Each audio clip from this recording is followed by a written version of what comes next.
आज जो हम स्टार्ट करने वाले हैं दैट इज़ कार्बोक्सिलिक एसिड। ठीक है, तो सबसे पहले कार्बोक्सिलिक एसिड होते क्या हैं, वो ग्रुप जो क्या कंटेन करते हैं, C≡OH, ये फंक्शनल ग्रुप कंटेन करते हैं, उन्हीं को हम क्या बोलते हैं, कार्बोक्सिलिक एसिड बोलते हैं। तो किसी एक कंपाउंड के अंदर एक कार्बोक्सिलिक ये ग्रुप हो सकता है, दो ये ग्रुप हो सकते हैं, तो उसके हिसाब से हम मोनो डाई ट्राई वर्ड्स क्या हैं उनके लिए क्या कर लेते हैं, यूज़ कर लेते हैं।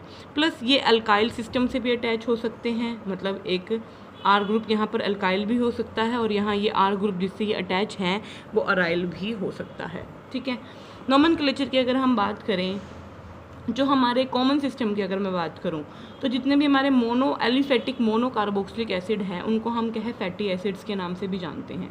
ठीक है, क्योंकि इनके जो हायर मेंबर्स हैं जनरली वो क्या करते हैं, नेचुरल फैट की फॉर्म में क्या करते हैं, एग्जिस्ट करते हैं। ठीक है, सबसे कॉमन जो हमारे पास जो कार्बोक्सिलिक एसिड है that is HCOOH, this is known as formic acid. ठीक है, तो किसके अंदर फाइंड आउट होता है, आंट के स्ट्रिंग के अंदर क्या होता है, ये फाइंड आउट होता है। Similarly another we have acid is acetic acid that is CH3COOH। ठीक है, ये किसके अंदर पे मिलता है, ये विनेगर के अंदर क्या होता है, फाइंड आउट होता है। ठीक है, हो जाएगा। उसके बाद अगर हम इनके कॉमन नेम सिस्टम की बात करें तो हम कैसे कर सकते हैं, जैसे यहाँ ये देखिए इसका कॉमन नेम, तो ये कार्बन है हमारा कार्बोक्सिलिक वाला, उसके साथ वाला कार्बन है अल्फ़ा, अल्फ़ा के ऊपर क्या है, मिथाइल, तो अल्फ़ा मिथाइल। ठीक है, और ये कितने कार्बन चेन हैं, 4 कार्बन, तो ब्यूट। और यहाँ पर ये है क्या हमारा, क्या इक वर्ड यूज़ करेंगे, क्योंकि कार्बोक्सिलिक के लिए हम क्या यूज़ करते हैं, इक वर्ड यूज़ करते हैं, तो ये हो जाएगा ब्यूटायरिक एसिड। ठीक है, यहाँ पर भी देखिए ये हो गया कार्बन, कार्बन के साथ वाला कार्बन अल्फ़ा, ये बीटा, बीटा पे लगा हुआ है क्लोरो, तो बीटा क्लोरो। और कितने कार्बन की चेन है ये, 1 2 एंड 3, तो प्रोपेनोइक एसिड हो जाएगा। ठीक है, तो ऐसे करके आप क्या है कॉमन नेम जो है इनका दे सकते हैं। IUPAC नेम की बात करें अगर हम, तो IUPAC नेम में भी इनके पीछे क्या लग जाता है, इक लग जाता है भाई। जैसे यहाँ देखिए ये है, तो ये 1 2 3 4, 3 पे है मिथाइल, और ये क्या है 4 कार्बन की चेन है, तो ये हो गया ब्यूटेनोइक एसिड, ओइक लग जाएगा पीछे वर्ड, क्या लग जाता है, ओइक। ठीक है, अगर ये अराइल सिस्टम है हमारा लाइक दिस, तो आप क्या करोगे, 1 2 3 4 5 6, 1 पे क्या है आपका कार्बोक्सिलिक है, तो ये वैसे तो हो गया आपका साइक्लोहेक्सेन कार्बोक्सिलिक एसिड, या फिर अगर अलग से आप मेंशन करना चाहते हो आप लिखो 1 साइक्लोहेक्सेन 1 कार्बोक्सिलिक एसिड, ये भी ठीक रहेगा आपका नेम। ठीक है, इनके सोल्ट की अगर हम बात करें तो सोल्ट, इनकी जो सोल्ट है वो भी क्या करते हैं, जो है एग्जिस्ट करते हैं, तो उनके पीछे हम क्या लगा देते हैं, 8 वर्ड लगा देते हैं, किसको हटा के, इक वर्ड को हटा के। जैसे ये देखिए यहाँ पर हाइड्रोजन था, आपने हाइड्रोजन को लगा के हटा के क्या लगा दिया, सोडियम, तो ये हो गया सोडियम। ये क्या था, एसिटिक एसिड था ना, इक हटा दो एसिटिक एसिड का और क्या लगा दो 8, तो ये बन गया सोडियम एसीटेट। ठीक है, अभी देखो अमोनियम ब्यूटायरेट, ये अमोनियम है हमारा, बिल्कुल है, और ये क्या है, ब्यूटायरिक एसिड था, हाइड्रोजन हटा दिया तो ये हो गया ब्यूटायरेट हो गया। ठीक है, उसके बाद हम बात करते हैं स्ट्रक्चर ऑफ कार्बोक्सिलिक एसिड की। एसिडिक करैक्टर को हम डिस्कस करेंगे कार्बोक्सिलिक एसिड से। जब हम एसिडिक करैक्टर को डिस्कस करते हैं कार्बोक्सिलिक एसिड के, जब हम रेजोनेटिंग स्ट्रक्चर बनाते हैं कार्बोक्सिलिक एसिड के, तो हमारे पास क्या बनता है, ये हमारे पास ये कार्बोक्सिलिक एसिड होता है, ये ऑक्सीजन के पास लोन पेयर है, ये लोन पेयर इधर जाता है और ये इधर जाता है, तो इसके क्या है, 2 रेजोनेटिंग स्ट्रक्चर क्या होते हैं, पॉसिबल होते हैं। हाउएवर ये वाला जो स्ट्रक्चर है वो इस फर्स्ट से लेस स्टेबल है, क्यों, क्योंकि यहाँ पर चार्ज सेपरेशन आ गई है। चार्ज सेपरेशन होने की वजह से ये स्ट्रक्चर क्या हो जाता है, थोड़ा सा कम स्टेबल हो जाता है रेदर देन फर्स्ट। ठीक है, जिसकी वजह से क्या है, इसका जो कॉन्ट्रीब्यूशन है इस रेजोनेंस हाइब्रिड में क्या हो जाता है, कम हो जाता है। ठीक है, अब देखिए यहाँ पर क्या हो रहा है, तो देखिए यहाँ पर जो है एक चीज़ जो है हमें देखने वाली है, हमें यहाँ पर एक्सप्लेन करना है क्या एसिडिक करैक्टर को। एक सेकंड मैं आपको नोटबुक के थ्रू समझाती हूँ। तो हमें देखना है क्या कार्बोक्सिलिक एसिड हमारे एसिडिक हैं, तो कैसे दिखाएंगे हम। देखो एसिडिक नेचर होता क्या है कि कार्बोक्सिलिक एसिड क्या कर दे, अगर अपना ये H पॉजिटिव आयन लूज़ कर दे और क्या बना ले, RCO नेगेटिव बना ले, तो दैट मीन्स हमारा कार्बोक्सिलिक एसिड क्या है, जो है एसिडिक है नेचर में। ऑब्वियस है, अब यहाँ पर ऑक्सीजन है और यहाँ हाइड्रोजन है, ये हाइड्रोजन क्या है, इजीली क्या चला है, लॉस हो जाएगा, इजीली लॉस हो जाएगा, तो यहाँ पर क्या है, ये हमारा कार्बोक्सिलिक एसिड क्या है, एसिडिक नेचर क्या करेगा, शो करेगा। ठीक है, लेकिन क्यों शो करेगा, उसका एक रीज़न है। आप क्या कीजिए, इसका रेजोनेंस बना के देखिए और एक इसके कार्बोक्सिलेट अनायन का क्या है, रेजोनेंस बना के देखिए। इसके तो अभी हमने रेजोनेंस बनाए थे ना भाई, क्या था हमारा, आर ग्रुप आप छोड़ दीजिए, मान लीजिए आर ग्रुप लगा हुआ है OOH, ये हमारा क्या था, कार्बोक्सिलिक एसिड था। ये लोन पेयर था, ये लोन पेयर इधर गया, ये बॉन्ड इधर गया, ये क्या बन गया, इसका दूसरा रेजोनेटिंग स्ट्रक्चर हमारा इधर नेगेटिव आ गया और इधर क्या आ गया, डबल बॉन्ड आ गया। तो हमने कहा था इसके ऊपर ऑक्सीजन के ऊपर क्या आ गया, पॉजिटिव। तो अभी बात की थी कि ये स्ट्रक्चर के अंदर 4 सेपरेशन होने की वजह से स्ट्रक्चर थोड़ा सा क्या है, अनस्टेबल है। ठीक है, अब हमें ये देखना है कि इक्विलिब्रियम जो इनके बीच में एग्जिस्ट कर रहा है वो किस डायरेक्शन में जाएगा, फेवर करेगा, फॉरवर्ड में जाना फेवर करेगा, ये रिवर्स में।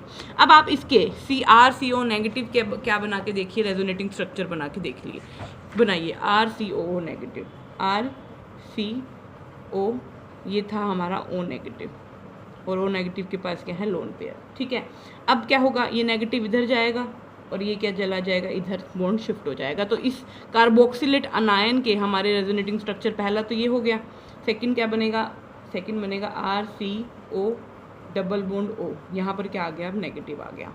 तो अगर हम इन दोनों के स्ट्रक्चर का कंपैरिजन करें तो यहाँ तो देखो 4 सेपरेशन है, तो 4 सेपरेशन होने की वजह से ये वाला जो कॉन्ट्रीब्यूटिंग स्ट्रक्चर है ये क्या हो जाएगा, लेस स्टेबल हो जाएगा।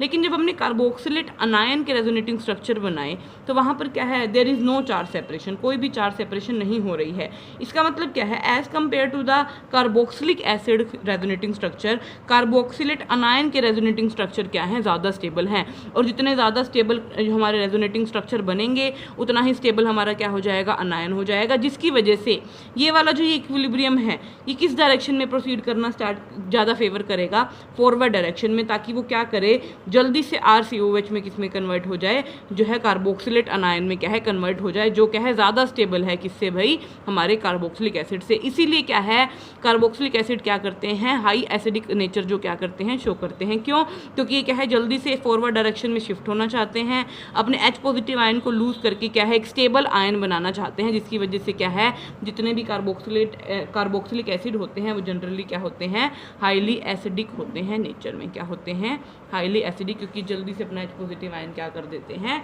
गिवन आउट कर देते हैं। ठीक है, तो चाहे अब आप देख लीजिए, देखिए इसने ये पहले कार्बोक्सिलिक एसिड के रेजोनेंस बना के दिखाए हुए हैं, फिर H पॉजिटिव लूज करके कार्बोक्सिलिक के। ठीक है, ग्रेटर स्टेबलाइजेशन मिलती है कार्बोक्सिलेट अनायन को, क्योंकि इसके रेजोनेटिंग स्ट्रक्चर स्टेबल हैं। ठीक है, जिसकी वजह से क्या है, ये इक्विलिब्रियम किस डायरेक्शन में प्रोसीड करता है, फॉरवर्ड डायरेक्शन में प्रोसीड करता है। ठीक है, उसके बाद अगर हम इसके एक्सरे डाइफ्रैक्शन स्टडीज़ की बात करें तो ये देखा गया है कि यहाँ पर जो कार्बन और ऑक्सीजन के बीच की बॉन्ड लेंथ है ये OH वाले की, दैट इज़ 136 पिकोमीटर, इस वाले की 123 पिकोमीटर। ये ऑल्दो आपको इतना ध्यान रखने की ज़रूरत नहीं है। उसके बाद अगर हम ऑर्बिटल स्ट्रक्चर की बात करें तो इसके अंदर ये जो कार्बन होता है, ये वाला, दिस वन, ये वाला जो कार्बन होता है ये क्या होता है, sp2 हाइब्रिडाइज्ड होता है। क्यों, एक तो ये क्या है, सिग्मा बॉन्ड बना रहा होता है दो ऑक्सीजन के साथ, और एक जी फर्दर जिस ग्रुप से जुड़ा हुआ होता है उसके साथ। ठीक है, तो ये कितने सिग्मा बॉन्ड बना रहा है, 3 सिग्मा बॉन्ड। 3 सिग्मा बॉन्ड का मतलब एक तो S को गया और 2 किसको गया, P को। तो यहाँ पर S कार्बन जो हमारा क्या रहता है, sp2 हाइब्रिडाइज्ड रहता है, और आपको पता है sp2 हाइब्रिडाइज्ड के अंदर बॉन्ड एंगल कितना होता है, 120 डिग्री होता है। बाकी बचा कार्बन के ऊपर एक अनहाइब्रिडाइज्ड p ऑर्बिटल, अब बिल्कुल बच गया, क्योंकि कार्बन के पास 4 ऑर्बिटल होते हैं, एक S के और 3 P के। एक S और 2 P तो इसने यूज़ कर ली सिग्मा बॉन्डिंग में, बचा क्या, एक P का ऑर्बिटल। तो ये P का ऑर्बिटल क्या करेगा, साइड बाय साइड ओवरलैपिंग करता है, किसके साथ, दोनों ऑक्सीजन के ऑर्बिटल के साथ। किसके साथ भाई, दोनों ऑक्सीजन के ऑर्बिटल के साथ क्या करता है, ओवरलैपिंग करता है, जिससे इसकी जो पाई इलेक्ट्रॉन डेंसिटी है वो इस पूरे एरिया में क्या रहती है, स्प्रेड आउट रहती है। ठीक है, अगर हम इसके एसिडिक कैरेक्टर को कंपैरिजन करें किसके साथ, एल्कोहल के साथ, तो क्या हमें देखने को मिलता है, तो जब हम इसके एसिडिक कैरेक्टर को, एक हमारा एल्कोहल होता है that is ROH, carboxylic acid होता है RCOH, तो हम इनके जो है एसिडिक कैरेक्टर को हम किसके बेसिस पर एक्सप्लेन कर सकते हैं, इनके अनायन के बेसिस पर एक्सप्लेन कर सकते हैं। देखिए, अगर ये अपना H पॉजिटिव लूज कर दे, अगर ये एसिडिक कैरेक्टर शो कर रहा है तो अपना H पॉजिटिव लूज करेगा, क्या बना लेगा, एल्कोक्साइड आयन बना लेगा, और इसके बारे में तो अभी हमने बात की, क्या बना लेगा, कार्बोक्सिलेट अनायन बना लेगा। यहाँ पर देखिए, यहाँ पर तो अभी हमने किया था 2 रेजोनेटिंग स्ट्रक्चर हो जाएंगे, जिससे क्या है, ये स्ट्रक्चर हमारा क्या हो जाएगा, जो अनायन है स्टेबल हो जाएगा। लेकिन यहाँ पर कोई भी रेजोनेटिंग स्ट्रक्चर पॉसिबल